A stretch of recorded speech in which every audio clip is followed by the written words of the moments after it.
සම්බුද්ධ පරිනිර්වාණයෙන් පසු උන්වහන්සේගේ ශාරීරික ධාතුන් වහන්සේලා ලොව පුරා බෙදා වෙන් කෙරුණා. ඉන් ද්‍රෝණයක් පමණ වූ ධාතුන් වහන්සේලා රාමග්‍රාම ස්තූපයේ නිදන් කර තිබුණා.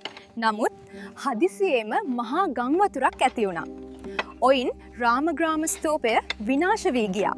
ධාතු කරඩුව ගම් වතුරට වැටි මහා සාගර පතුලට ගමන් කරේ නාගලෝකයේ සීමාවටයි. නාගලෝකයේ සිටි නාගයින් මේ දුටුවා. ඒග බුදුන් වහන්සේගේ ධාතුන් වහන්සේලා කියලා ඔවුන් අඳුරගත්තා. ඔවුන් ධාතුන් වහන්සේ හට පුද පූජා පැවැත්වීමට පටන් ගත්තා. වසර ගණනාවක් ගත වුණා. ධාතුන් වහන්සේලා නාගලෝකයේ සුරක්ෂිතව වැඩ සිටියා.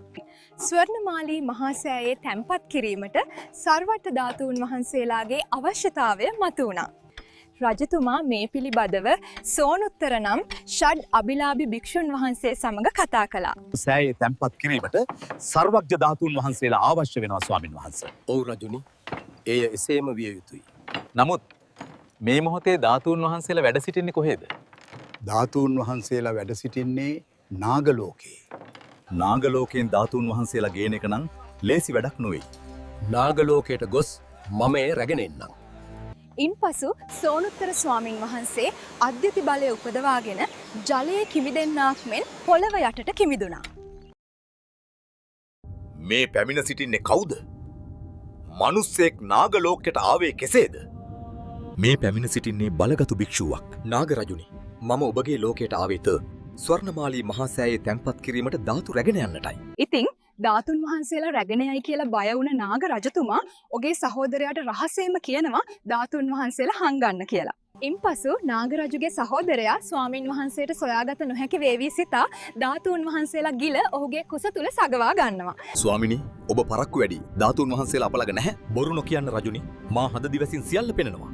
ධාතුන් තිබෙන්නේ ඔබගේ සහෝදරයාගේ කුස තුලයි. නැහැ ස්වාමිනී. ඔබට වැරදීමක් වී ඇත්තේ. හරි එහෙනම් රජතුමනි, මම යන්නම්.